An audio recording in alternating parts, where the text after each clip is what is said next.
एक छोटे से गांव में रमन नाम का एक युवक रहता था। रमन की ईमानदारी और सच्चाई के चर्चे पूरे गांव में थे।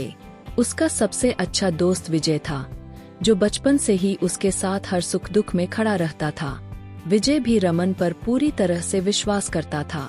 एक दिन गांव के सरपंच ने घोषणा की कि गांव के पास की पहाड़ी पर एक गुफा में खजाना छुपा हुआ है।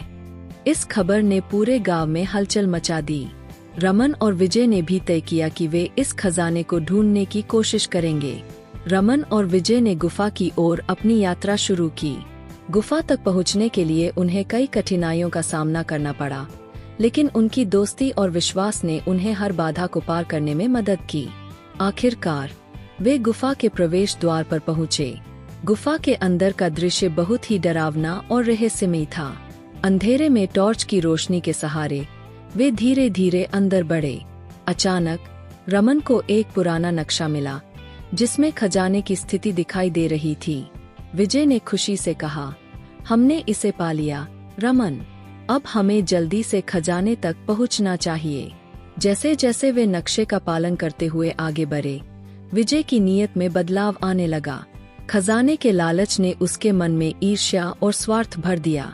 उसने सोचा, अगर मैं इस खजाने को अकेले पा जाऊं, तो मेरी सारी समस्याएं हल हो जाएंगी। अचानक विजय ने रमन को एक गहरे गड्ढे की ओर धकेल दिया। रमन ने एक पत्थर को पकड़कर खुद को बचाया और चिल्लाया, विजय, तुमने ऐसा क्यों किया? विजय ने कोई जवाब नहीं दिया और खजाने की ओर बढ़ गया। लेकिन गुफा में छुपे रहस्यों से विजय अनजान था। जैसे ही उसने खजाने के बक्से को छूने की कोशिश की, गुफा का द्वार बंद हो गया और एक तेज आवाज गूंजने लगी, जो व्यक्ति विश्वासघात करेगा उसे इसका परिणाम भुगतना पड़ेगा। विजय ने डर के मारे खजाने को छोड़ दिया और भागने की कोशिश की, लेकिन द्वार बंद हो चुका था। उसे एहसास हुआ कि उसने बहुत बड़ी गलती की है। दूसरी ओर रमन ने अपनी सूझबूझ से गड्ढे से बाहर निकलने का रास्ता ढूंढ लिया और विजय को मदद के लिए पुकारा।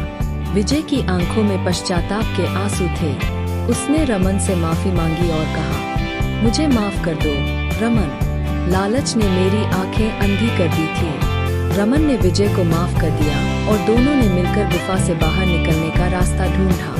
इस अनुभव ने विजय को एक महत्वपूर्ण सबक सिखाया, लालच और विश्वासघात का परिणाम हमेशा बुरा ही होता है। गांव लौटकर उन्होंने सबको अपनी कहानी सुनाई और खजाने को गांव की भलाई के लिए उपयोग करने का फैसला किया। इस प्रकार उनकी मित्रता और सच्चाई ने उन्हें असली खजाना दिखाया, ईमानदारी और विश्वास।